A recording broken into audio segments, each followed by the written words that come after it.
Hello, Steve and Andy. Welcome to the podcast. Thank you very much for joining us. How are you both? Hi, Aaron. I'm fine. I'm very well, thank you, Aaron. Thank you for inviting us both on to talk about blind golf today.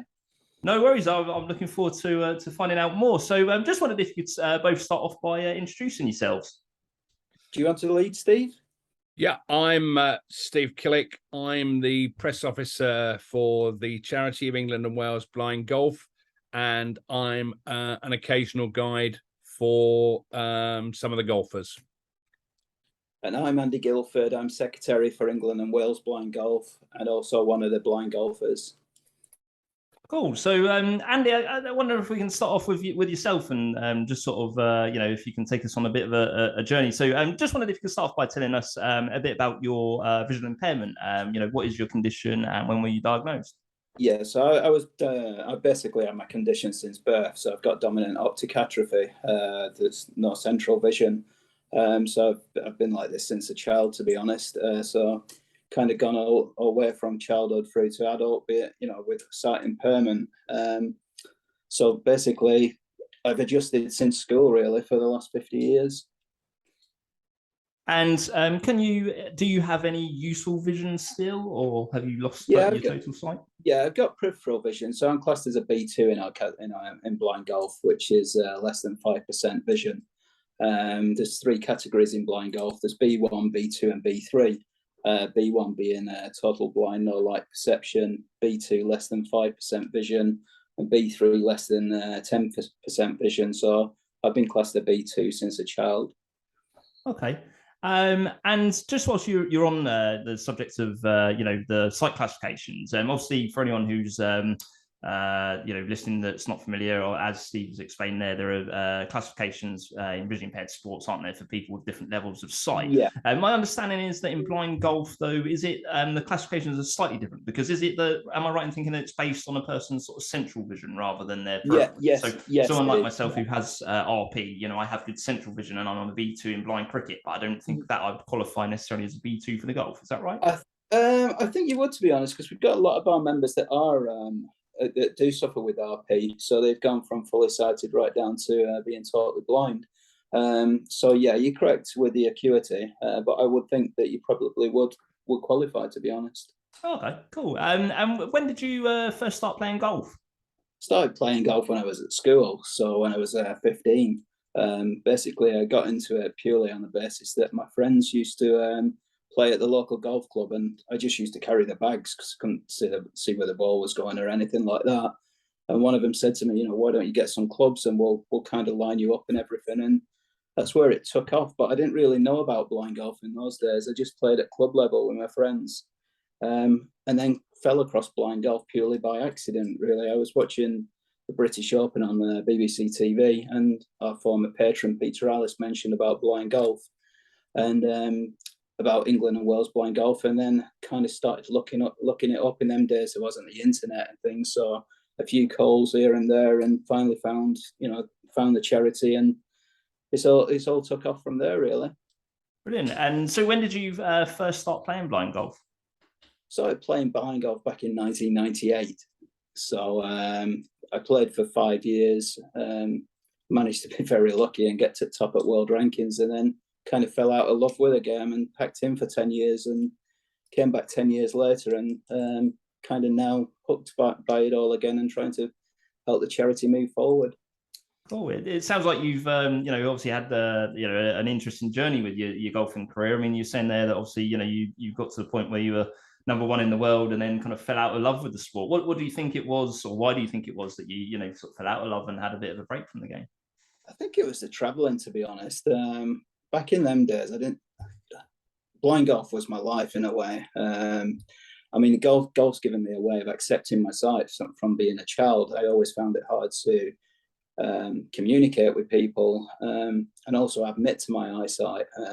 There's a lot of bullying and things like that at school, so you kind of hid the disability away as much as possible. But golf kind of pushed me into being honest about it around people and asking people for help. So that's how golf kind of really helped me, in a way, come to terms with my sight loss.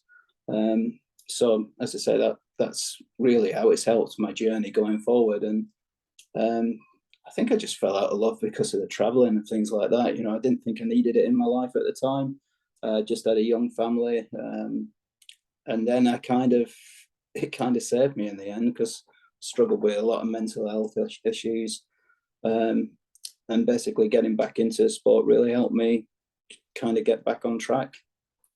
It's interesting, what you say there, Steve, about how golf has, helped you sort of come to terms and help you deal with your vision impairment. I think for me, I guess I've been on a similar journey, but for me, I guess I play other sports. So for me, it's blind cricket that has been the one that's really helped kind of save me and help me come to terms with my visual impairment. So it's interesting how sport can play such a huge role in having such a positive impact on a person's life. And so when did you obviously you mentioned you had a break from the game, so when did you get what year roughly did you get back involved with it? Probably about 10 years ago, actually. I came back into it. I met my wife through blind golf, one of the last tournaments that I played in. We were playing a charity event up at Wentworth. I met my wife there, and as I say, I just got sick of traveling away and everything. And then I was lucky because I started my own company, which gave me the time to basically, I could build my work hours around basically my golf schedule and things like that. So we kind of got back into it. My wife had a go at guiding, and since then, like I said, I hooked back there, and it's going from strength to strength, touch wood. Brilliant. And you mentioned that you're secretary of the England Blind Golf Association. Can you tell us a bit about your role and what it entails? Basically, I'm one of the officers of the charity. So my role is basically helping the charity grow, raise awareness for blind people. And it's not just blind people. It's just, as Steve's probably mentioned, blind golf, we can't play without our guides. So, one of the big issues that we're trying to get across at the moment, with the Euro Pro Tour joining us, and we've been on a one show and various other things, is how it brings people together. So, it's a way of your friends being able to be part of your rehabilitation and also sport. So you can still compete with sighted people, but the sighted people are basically your eyes on the golf course. So, it's not like four blind people could go out playing together without any guides. So it's a great way of making friends. So that's the message that we're really trying to get across with the charity, that it's not just for blind people, it's also for sighted people that can help, make friendships, etc. Oh, and I think obviously you've mentioned about Steve there, and I think it'd be a good time to kind of bring Steve in. So, Steve, I just wondered if you can tell us a bit about when and how you first got involved with the Blind Golf Association. Sure. I still am, I guess, a journalist, and I was doing part of my brief was doing golf travel for various magazines. And I was a member of a golf club in East Sussex, where one of the members, in fact, a guy who subsequently became captain, was suffering from visual impairment. He only had 10% vision. He was a B3 player. And he asked me, I would play golf with him on a regular basis. He and I became friends.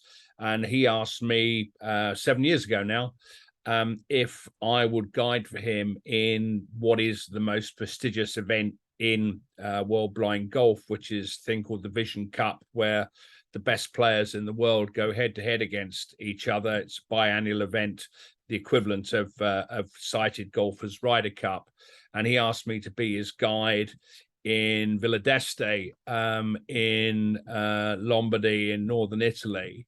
And I went out there, first met Andy out there, and was bowled over by the standard of the golf. I knew my friend John was a good golfer. He was a single figure handicap, but across the board, the quality of the play, the quality of the relationships between guide and golfer and blind golfers and other blind golfers was quite overwhelming. And it staggered me, because in my own small way, I played a lot of rugby when I was younger.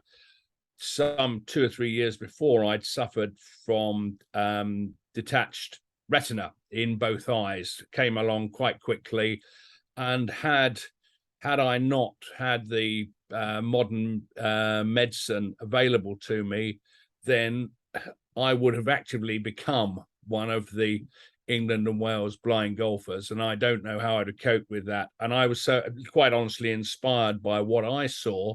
My eyesight was repaired, but seeing the way men and women, the standard of the golf that was played in Italy, as I said, was inspirational, and I've pretty much stuck with it. I'm going out again this year. There's the tournament being held at TPC Sawgrass, which will be a major event.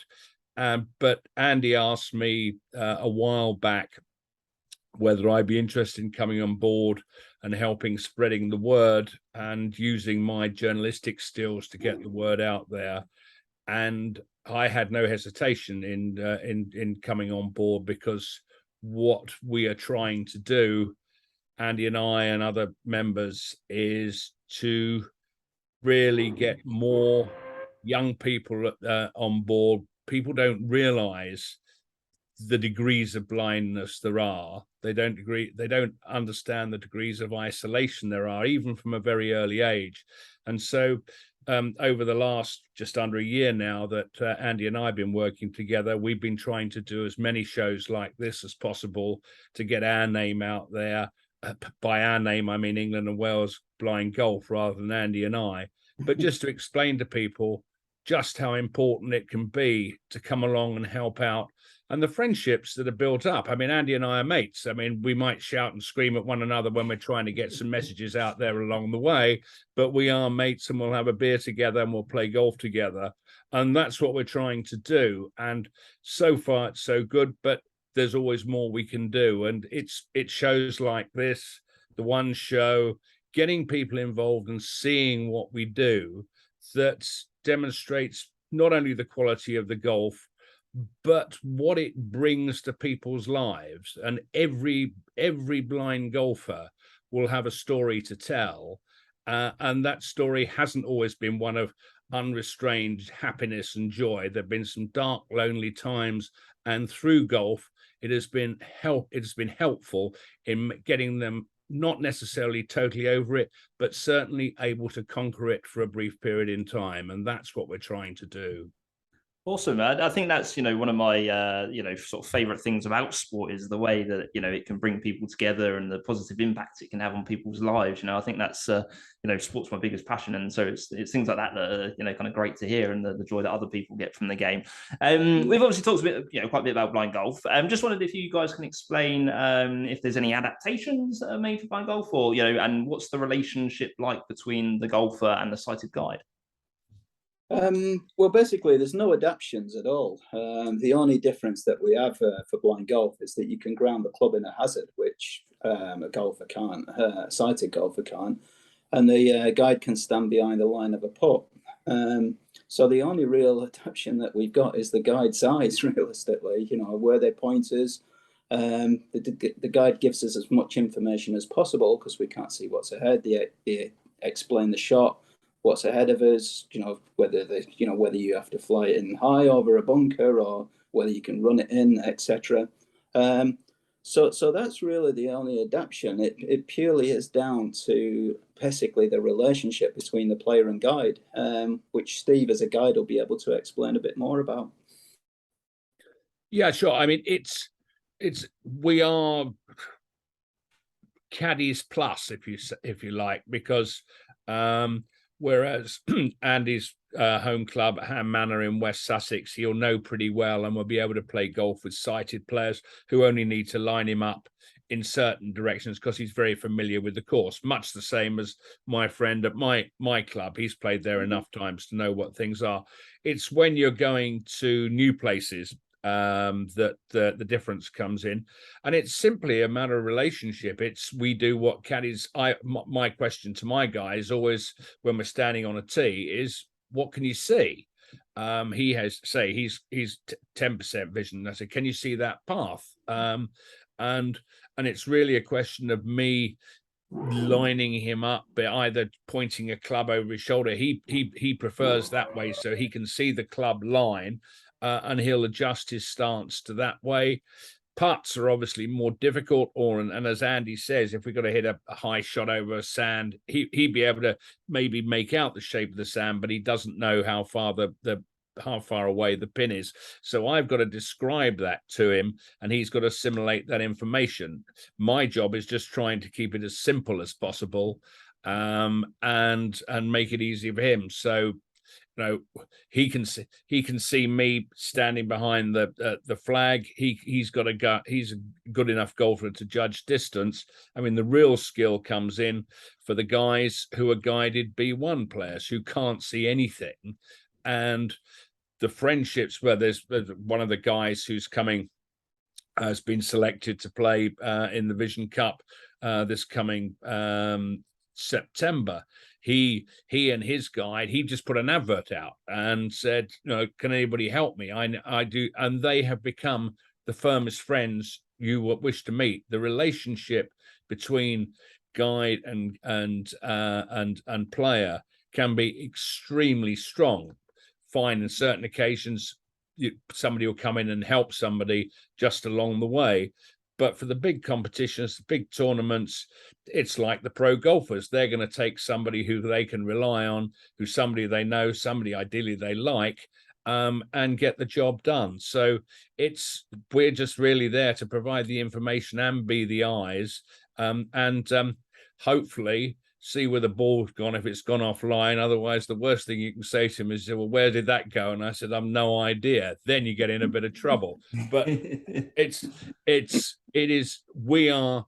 are the caddies, and we are the providers of information. If it's going to break 3 foot right on the putt, then during the practice round, you're walking around there and you're taking notes of these things effectively, be it mentally or writing them down. As Andy always says, the blind golfers never make any mistakes. It's only the guides that give them the duff information.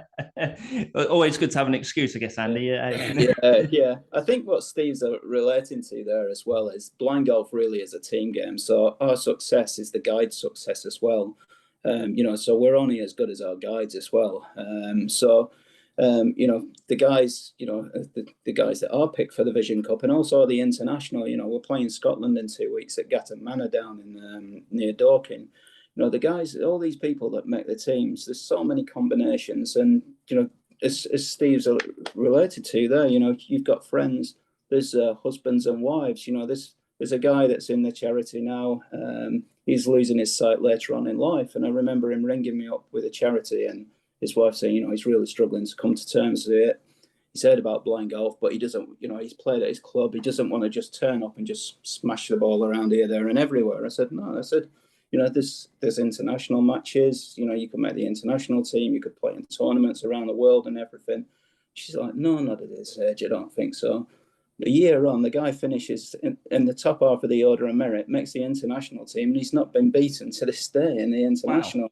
Now imagine, them that family's grandchildren and the children, the kids talking about it at school. My gran and granddad's playing for England today, and where it builds from there, So it's the charity is foremost about the golf, but it's what it gives the people in the background and the families. It kind of gives them hope, and being able to share it together. Like I say, husband and wife. We've got young Bailey. I'm sure you've probably seen it on TV quite a bit because he seems to be a regular star now. But you've got Bailey and his dad, and these are young children coming into the charity, and parents are saying, we're looking for something that we can do together. But, and we thought about golf and we can share it. And the joy, when they're all along port, his dad's as excited as Bailey is because it's teamwork. So, as Steve said, there's so many combinations, and it's such a good environment to be around because, as we all know, there are dark days at times with mental health and things, but you've always got your friend on your shoulder in blind golf. And I think that's a big thing for the charity. Awesome. And how many members do the organisation have? In terms of active players, sorry. Yeah, we're currently around 50, which, we realise isn't great. And this is what the big drive now is on awareness. A lot's changed in the last year.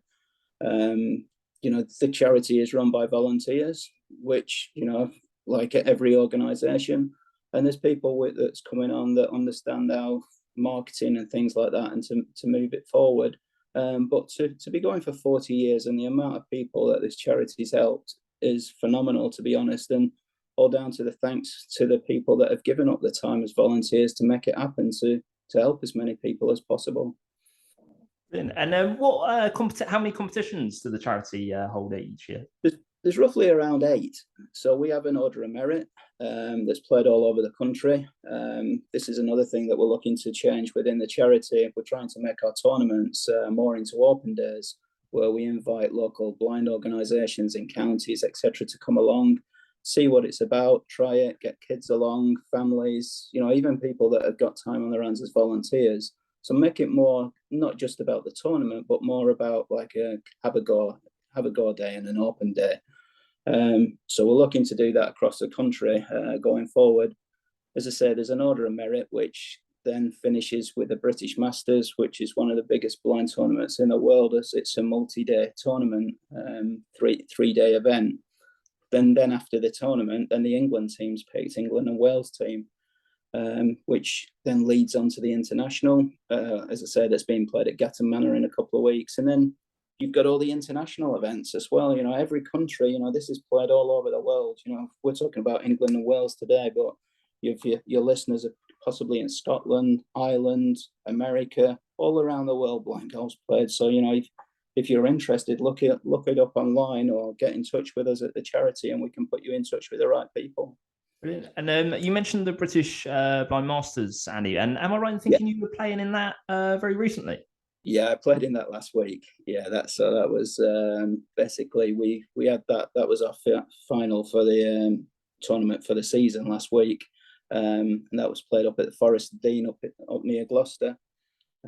So yeah, it's been a long season this year. How did the tournament go? Who won, and how did you do personally? Well, it went really well. I finished 8th, but won the Order of Merit. So that's I got the job done on that. That's what I was hoping to achieve there. But Ron Tomlinson won it, who's a B1, and he's the founder member of the charity. So the fact it's our 40th anniversary, I thought it was a fantastic fitting way to end the season. With a guy who actually formed the charity with his wife and set it off. I mean, for a B1 to win the tournament, it's just fantastic for us. And what's your handicap, Andy? What do you play off? Currently playing club level 16 at club level. So that's at Ham Manor. I'm very lucky that I played a good course at Ham Manor down in Sussex, where most of the members will take me out and spot for me when I'm playing, so I can practice all year round. A bit like Steve. Steve plays with John Eakin, who's I think he's the second best blind golfer in the world at the moment. And we only make these teams, like what Steve's talking about, the Vision Cup and Sawgrass. We only make these teams purely through the help of these guys that, like Steve, like my wife, like all the members at Ham Manor, that take us out to allow us to practice, to get to the levels to be able to make these teams. And it's a simple thing. Sorry to interrupt, Aaron. It's a simple thing like, yeah, I'll give you a lift to a golf club, or I'll give you a lift to a driving range, and this is one of the things that Andy and I have had to overcome this year. Is still we're battling how few people know we exist. And we've been very fortunate. The PGA Europro Tour, who do the satellite tour in the UK, have come on board as our partners, which has provided us not only with some terrific venues, but also introduced us to hotels and have been very generous to us. They've helped get our names out there with the marketing. I mean, for 50 members, we generally don't know how many people we could approach. We scatter our bread on the water by doing shows like this, and we try and get as many people. If you look at the statistics, the number of people going blind every day in this country is still frighteningly high. And just to be able to offer an outlet from that despair and isolation. And I'm not camping it up. I'm actually because having talked to these guys and the women, this is what happens, not being able to go shopping on your own, not even being able to have a walk on your own. let alone watch the television or drive the car, all the things that people take for granted. That's the sort of drum that Andy and I have been banging. Okay, we haven't been doing this year, but we've brought in a lot of people who get the message we want to get out there, and we're just hoping that, like the proverbial snowball going downhill, we can just keep trundling this on, because there's lots more people out there who are looking for sports to participate in, who may have played golf in an earlier life and have given it up. I mean, the guy who's won our senior order of merit, the guy Andy was talking about, who remarkable, is in his mid-80s and wins regularly, didn't want to join us. He said, no, that demonstrates too much a sign of my weakness. No, I'll see if I can just keep going down at the golf club, but the friendships and the ability that basically to tell one another the truth, they visually impaired golfers understand what the other visually impaired golfer is going through. They get each other, and that's why there's such a camaraderie that develops at the competitions we have. As one guy says, who we've had a lot of trouble getting a guide sorted out with him, based in the West Midlands, a first class, a very good golfer, but has been unable even to get to a driving range because no one been prepared to take him down there. He says it's like coming home. It's like being part of a family, and that's the buzz that we want to get out. We just want to extend the size of our family. Brilliant. I mean, it certainly sounds like you've both got a real passion for helping the blind golf game grow, and definitely sounds like you've been doing a lot of positive things over the last year or so to try and make that happen. I think one of the biggest problems, I think, is a lot of disability sports just don't really get any media coverage, and I think that's that's one of the biggest things, isn't it? That's going to help these sports get out there. Like your appearance on the One Show and things like that. All really positive things. We've driven a lot this year. We've been very fortunate. Andy's been working particularly hard on this, is picking off regional TV and regional radio. And I know the BBC get slagged off uphill down Dale, and I'm particularly annoyed with them at the moment because they're just about to scrap the football results on the Saturday, but that's by the by. But they have been terrific in some of the regions we've been to. They have sent along people. They've actually put our message out there, and we couldn't have asked for more. It is just a question of, is this now old news? Has the BBC now done this, or can we still keep going downhill and building the size of the snowball? We can only keep trying. I think one of the biggest problems as well is that we find that the majority of people that lose the sight that have played golf before, and there's more people lose the sight that played before than come into the game and take it up after they've lost the sight, is the fact that people see golf as a singular game, and you don't want to impact on your playing partner's game, which a lot of us that play at clubs, when we go to a club and ask for help, you feel like that you are impacting on people's games. Now, one of the biggest issues we had as a charity, going back even to the beginning of this year, was that we had people coming to the charity that wanted to learn how to play golf, but they didn't know anybody to bring them, or family members that were interested in golf, for instance. So it was a case of, well, I haven't got a guide. What do I do? So this was the first thing that we really tackled as a charity this year, is to try and find more volunteers. So, if we get the volunteers in place, then we can go out and start attracting the masses, because the last thing you want to do is give somebody false hope. So, I mean, we've been very lucky. We've got Time Bank in UK that work with us now, providing volunteers. Erwin Mitchell is a firm of solicitors that work with us closely with volunteers. And we're just in talks with Cadent Gas on their volunteer scheme.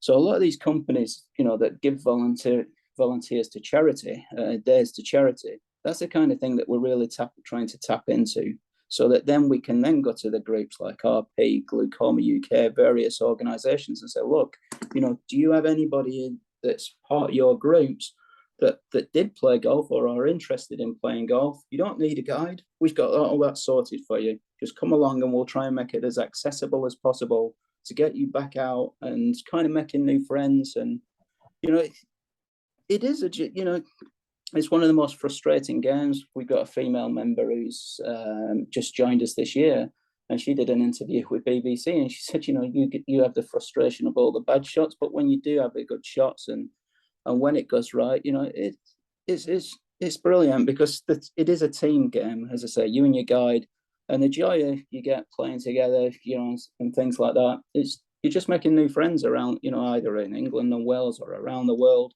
It's whatever you want to get out of it, but it's getting people more active, really. And if there's anyone who's listening who wants to get in touch to become a volunteer or get involved with the charity, what's the best way for them to contact you guys? Well, we've got social media that Steve heads up, so you can contact us through any of the social media pages. Facebook and Twitter, you can get straight through to us, DM us. That's probably easier than snaking your way through various other channels. Just look at us on Facebook or Twitter. We are high profile there. But if you're not on Facebook or Twitter, you can come through via email, secretary.blindgolf@gmail.com. Or I can also give you guys my contact details to share with anybody that gets in touch with the show. I'll give you those at the end of the show.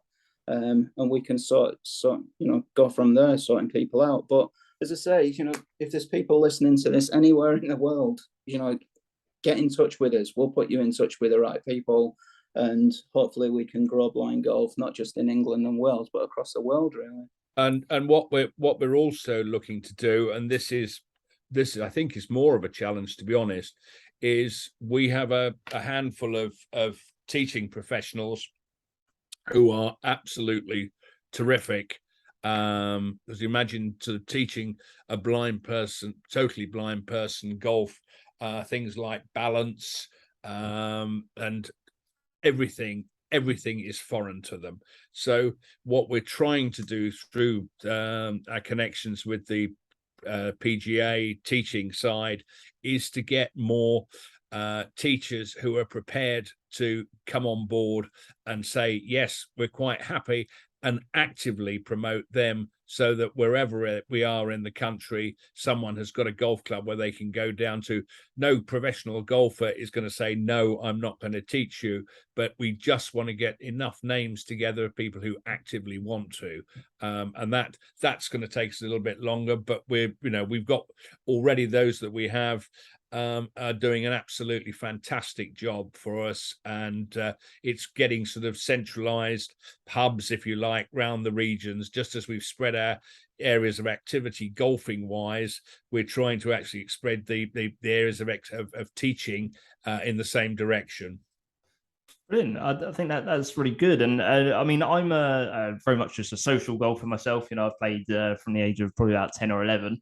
But I had, I've had lessons with different pros over the years. And as my sight's deteriorated, I've had to make different adaptations to when I play. So, I had some lessons about 2 years ago, and it was just small changes like, the pro advising me to put a club down when I tee off to, help line up with the direction that I want to, face when I'm teeing off, or using the logo on my ball, or drawing like a straight line around the ball to line up, when I putt, and things like that. So, Andy, I just wonder what your experiences have been like, as someone who's visually impaired and having golf lessons. Are there sort of useful tips that pros have ever given you, or what things do you do yourself, if anything, that you found helped? Yeah, because one eye's more dominant than the other. I really struggle at times, with alignment. Now, for instance, chipping, if I tend to chip a lot with my feet closed, with my feet together. Now, what looks open or closed to me is completely different, so what my brain's telling me in one way, the coach or my guide's telling me it's nowhere near. So now, one of the things he developed with me, because I couldn't find what was the right position to be in, was kind of put a club head down by me. We worked out what the distance one foot had to be from the other, and basically a couple of club heads. You put the club head down by your foot and then twist it twice, and then that the feet are in the right position. So that was one way we chip in. As I say, what Steve said earlier about being lined up and things where every player is different. My wife puts a club down behind the ball because I can't make out the club head or anything. I can see a tiny little bit of hairs of the ball, but nothing else really. So she puts a club behind. But what you've just said there about the lines on the balls and things like that. Some of our B3s do that, but you look at how golf equipment's changed over the last few years. The spider putters that TaylorMade do. I mean, I use Callaway now. But you've got the huge white lines on the back of the club, which makes it easier to line up. The putter heads now, quite a lot of them are like mallet putters, so it's easier to put down and it's flat on the ground. But no, every coach is different. What Steve was saying about we have a coach up in Leicestershire, Anders Merkart, that's coached blind people for a long, long time, and one of the best coaches in the UK. He was teaching one of the young children, because we've got a program in place for children as well within the charity, that if there's any families out there listening that want to get the children involved in golf, we give a grant from the charity for the children to go and have local lessons. So we're not dragging them here, there and everywhere around the country. The parents can fit it in around their schedule, so they might, rather than traveling down to Oxford from Newcastle on a Saturday, they can have it local and basically what fits around them. So we've brought the pros in, but Anders was teaching this totally blind young child, and he was using a hula hoop to try and explain the path of the golf club. So he kind of put the hula hoop around him and got the child to feel how the hula hoop works around, so to go around on the backswing and how it feels going through. And then even to the point where he's got shingle just in front of the actual hitting bay. So he went out and he was kind of tapping the shingle so that the child could understand where the club path is going down a straight line. But every coach is different, really. It's what works for you. And I think Steve hit the nail on the head earlier. I've had a few coaches where it takes a while for them to understand or work out what's best for you both. But once you crack it, then it is down to personal preferences, really. Absolutely, and I guess obviously for every visually impaired person, everyone's sight is different. So what's going to work for one person is going to be completely different for someone else, isn't it? So I guess it's very important to have that open conversation with your coach so that they fully understand your condition. I think you've hit the nail on the head there, because one of the questions you guys probably get it in blind cricket as well, and when I often get at my golf club. If you're registered blind, how can you see? Yeah. Well, it's kind of getting that message across, what Steve said earlier about the varying degrees. But as you've alluded to, as you've mentioned with your blind cricket, there's so many different sight categories, sight conditions in each category. So, you might have a B2, I don't want to sound on PC here, but if you're playing as an amputee and you've got a lower limb missing, that's quite easy to understand that that's what you are. But I play with guys that are B2s like me, and we've all got different sight conditions, and somebody can see something a little bit different than what I can see, and it's hard to get that make the general public understanding away. They imagine totally that blind is blind. You can't see your hand in front of your face, and you're tapping along the street with a white stick. Yeah. Whereas the degrees of visual impairment, and that's right. When I was saying about being a guide, what can you see? And I could have that conversation with all the B2s and the B3s, and they'd all see something different. Yeah. That's again just something we're trying to get out there, that blind doesn't necessarily mean I can't see my hand in front of my face. Yeah, I think it's a societal thing in general, isn't it? It's not just sort of within sport, it's just with society in general. It's like you said earlier a minute ago, Andy, people kind of think that, blind is blind and there's no degrees of in between. And I think, as much as there are a lot of charities that do good work in trying to promote things, that, sometimes charities can kind of focus on, look at the poor blind person that can't get out and about or do anything. Whereas, it's also important to highlight all the things and amazing things that visually impaired people can do, because the reality is we can do most things apart from maybe, drive a car on the road, but, we just do things slightly differently. We make adaptations, and I hope, you know, in our lifetime that I think things are, you know, certainly changing for the better over time, and I'm sure they will continue to do so. But I just, you know, I hope things, continue to progress, and you know, society, you know, kind of does a bit more to help learn and understand what it's like to be. You can see the changes that are happening, you know, over the last 10 years, for instance, you know, even shorter time frame from that, you know, clubs, you know, it's becoming more accessible, far more accessible, and people are far more willing to help. I mean, it's, you know, I laugh about this with my friends. When I first joined Island Golf Club, I was outside the golf club wearing my white cane, waiting for my wife to come and pick me up. And one of the guys came over to me. He said, "Oh, you've got one of those, haven't you?" I said, "What? Yeah, what do you mean?" He said, "Where did you get it from?" I said, "Sorry, what are you talking about?" He said, "That there." He said, "You got one of them training aids, haven't you?" And he thought it was one of the golf training aids with a ball on it. I said, "It's my white cane." He said, "Sorry." He said, "It's my white cane." He said, "Where did you get it from?" I said, "The RNIB." But that happened twice, 2 times. Oh my God. I said to the guy who was coaching me, I said, "Maybe you should start selling these in pro shops and make a killing." Oh, that would have been brilliant, wouldn't it? You mentioned earlier, Andy, that as the charity, you have about 8 tournaments a year. Are they where are they held normally? They're held all over the country. Over the last few years, we've predominantly been based in the Midlands because logistically it's easier for everybody around the country to get to, you know, 2 hours roughly from wherever. But as I say, going forward, we're looking to get more regional, because you can't expect somebody in Cornwall to travel up to Birmingham and you know, on a Sunday afternoon to see what it's all about.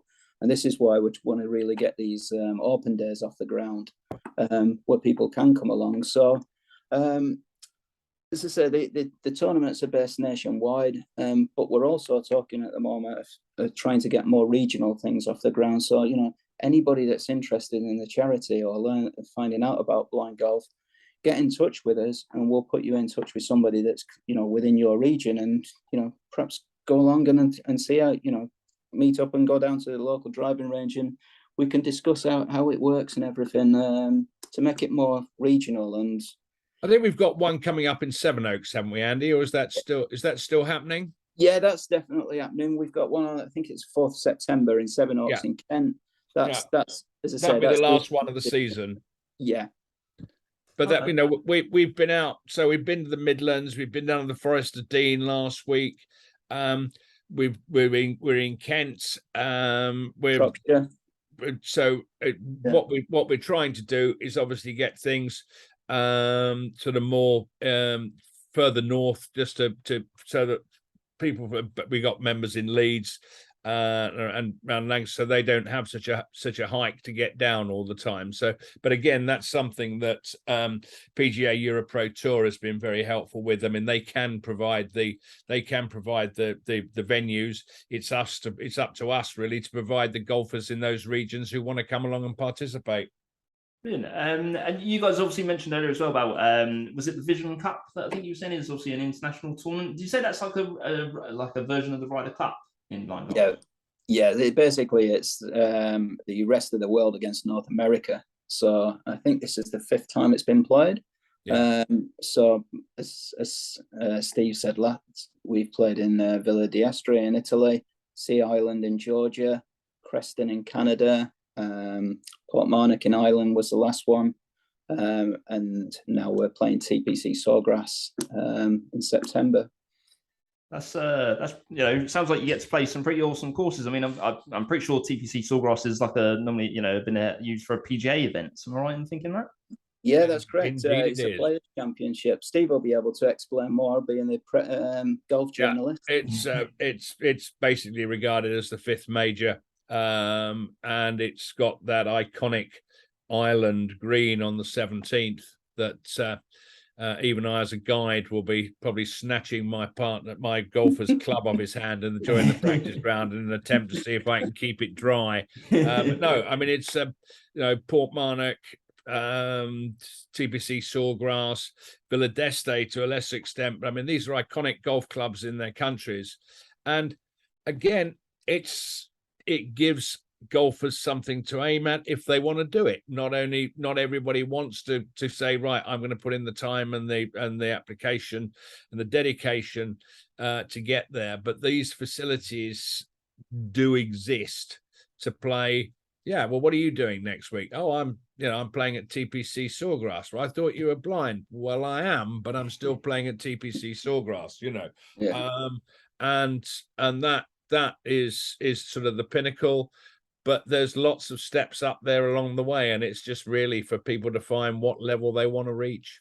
And with the Vision Cup, you said it's the rest of the world via America, and I think you said North America, it's Canada, the United States, Mexico, and some of the South America, the northern South American countries. And who out of the 5 tournaments have they? Has each team won on occasions, or is it dominated by one team? It's pretty much dominated by one team. Which team is that? Which, as you can imagine, Team North America this year is doing its absolutely level best to change. Yeah, I mean, pretty much it's been a rest of the world whitewash. Okay. So the American boys in particular, quite fired up about it all. And have you ever played in it, Andy? I've played in the last 4. Wow. And so, yeah, good. I've been very lucky. But what Steve said, that is my drive. To be honest, that's my goal every year, to make that team all the time, to stay in the top of the world rankings, and that's that's the biggest goal, to be honest. Personal goal anyway. It's a chance of a lifetime. Bucket list golf course. But he's played in such great spirit. I've played in some cracking matches over the last four events where, the Americans all out from a fairway or chip in. You're all high-fiving each other because we're all trying to play our best golf. And it's played in a fantastic spirit.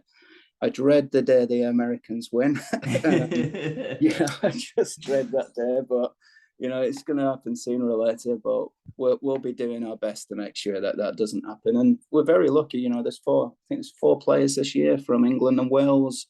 The last one, there was 5. There's a number of players from Scotland. The majority of the world team is actually European. And how many people were on the team for the Vision Cup? I think there's 12 this time. It's exactly. It's 12. It's 12 this side, and it's a selection. The same thing: B1s, B2s, B3s, and unlike the Ryder Cup, we have women on our side, in our teams as well as men. So it covers everything. And does it involve, a bit like the Ryder Cup? Does it involve, a bit of singles games and pairs games as well? Yeah, basically the first 2 days I played as Pioneers foursomes, which is an adaptation of foursomes. So both players will tee off. Say I'm partnering Steve, for instance. If Steve's one of the blind golfers, I will play where Steve's tee shot finishes. He plays where my tee shot finishes, and then we pick the best ball from there. So that's played the first 2 days, and then the last day is singles. But I mean, this year, everybody looks at the Island Green, and a lot of the matches are finished before 17. But luckily, they've switched that we're teeing off on 10 as our first hole, so everybody gets to go through 17. So that'll be pretty special. Awesome. And what are there many other international tournaments, and are there kind of international major events, a bit like obviously on the European and PGA tours? Yeah, well, you got the World Championships next March. That's being played in Cape Town, Milnerton in Cape Town, South Africa. That's a biannual event. Every country, as I say, that has a blind golf organisation has its own Open, which any member, any blind golf members are eligible to play in. So as I say, you've got America, you've got South Africa, you've got Italy, Spain. Well, we've got a Korean guy who's won the Korean Open, Japan Open, Australian Open, who's coming in, and he's I think he's a B2. He's qualified this year for the Vision Cup. So as Andy said, it's a global deal. There are blind and visually impaired people it's not restricted to any one country. Yeah. And is there any prize money in, international tournaments or? No, it's purely amateur based. So, it's just the prestige of playing in it, to be honest. And so, for example, Andy, when you've been abroad to play in the Vision Cup, have you had to self-fund that, yourself? We get a grant. The away team gets a grant per player, which is around $1,000. But then you cover the rest of the costs. So, like going to the World Championships, for instance, because it's your player and guide, it's double bubble for everything, really. So it can be costly. Particularly if you win in the bar. Yeah. Are there any blind golfers you're aware of that have any sponsorships at all with any of like TaylorMade or Callaway, any of the sort of golf brands at all? Any of the top guys that there's a few players that are supported by various companies, but I think it's all on a personal level, to be honest. So as I say, it's just getting the word out there. And what sort of handicap, so the best players in the world? I think Andy was saying earlier that, Steve, that you guide for, is it Johnny that you guide for? And he's currently he plays off 9. Okay. He's 8 or 9, depending on how he's putting. But yeah, he's right up there. But I mean, the spread. The spread at the highest level is just equivalent to sort of any golf club at home. It'll be sort of single figures to sort of, and I'm talking mainly of the B2s and B3s. Obviously the B1s are higher, but there's there's still some staggering shots played, particularly the bunker shots played by B1 golfers who are led into the sand and then led out and taken up to the pin. And you just stand there with your mouth hanging open as they splash this thing out, and it lands about 2 foot away. Whereas mine's just about to fly over the hedge at the back of the green. Sounds like me. But so it's that's what amazed me. That's what got me hooked, Aaron. Was just the 2 factors with the standard of golf and the unbelievable camaraderie of it all, and it just got me hooked. And that's why we're trying to tell other people it's worth doing. And we've got through these people who've come along and helped us. Even things like spotters have just been a tremendous help to speed golf up. We don't want to be out there for hours. People come along. Yeah, I'll give a couple of hours just to tell you, yep, your ball's there. Things like that. And hopefully sort of shows like this will get the message out and bring more people to us. Well, we've had a couple of spotters this year as well that have come to events, so we've put appeals out for spotters to come and support the charity, helping the guides. And a couple of spotters have come along, and they've been like guide walkers for people that are blind, and they've come away and said, "Look, my friend, I know he used to play golf. We've talked about it numerous times. He said, when I get back, I'm going to tell him about this. I'm going to take him down to the local driving range." So it really is getting the word out, getting as much the message out, just keep banging the drum really as much as possible, and getting our numbers up as many as possible. And I guess you've kind of touched on it there, really. I mean, I was going to ask you, what your kind of hopes for the future of the game, and I guess by the sounds of things, it's just to kind of help keep it growing and get more people involved with the game. Is that rolling fair? The snowball downhill, just get it bigger, get more. The more people that actually want to come and join us, the happier we will be, and also, I think the happier they will be. Yeah. And in terms of for you, Andy, on a sort of playing level, have you got any particular goals for the future? I think keep making the Vision Cup team. Personally, I like to grow the charity. I mean, seeing the young children come in, being a child and going through golf and knowing what it's given me, and seeing them children now starting to come through. I look forward to the day that they're teeing it up in international teams with us. My dream's always been to try and get to single figures. Whether I can do it with the right help and support, possibly, but just keep enjoying the game. To be honest, it's given me so much in my life. I've been very lucky through golf, and that's why I'm so keen to grow the charity and give other people that opportunity. What's been the highlight of your golfing career so far? There's quite a few. It's very hard to narrow that down, to be honest, because I've been captain of the charity and vice captain again. So to captain my international team, to go out first with one of my best friends in the Vision Cup and be given the honour of going out and leading the team out in the foursomes. That was a huge honour, especially with very good close friends. Like I say, keep making that team, but also sighted golf, to win competitions at my golf club against sighted members. I think that probably means more than anything that I've achieved in blind golf, because, to just, as everybody listening to the show, all you want to do is be accepted and be a big, what you said earlier, we all can do amazing things, just because we're blind, it doesn't stop us from doing anything. And for your friends to help allow you to do that, as I say, I think the club level probably is the most rewarding thing I've ever achieved, to be honest. And for you, Steve, well, a couple of things. I mean, it sounds like obviously, you've had a long involvement with the game, with obviously, working as a golf journalist and playing the game as well. What's been your highlight of your own sort of golfing career, and what's been your highlight since you've been involved with the Blind Golf Association? Highlight of golfing career. I've been lucky enough. I've had a few holes in one. Highlight was out in Greece.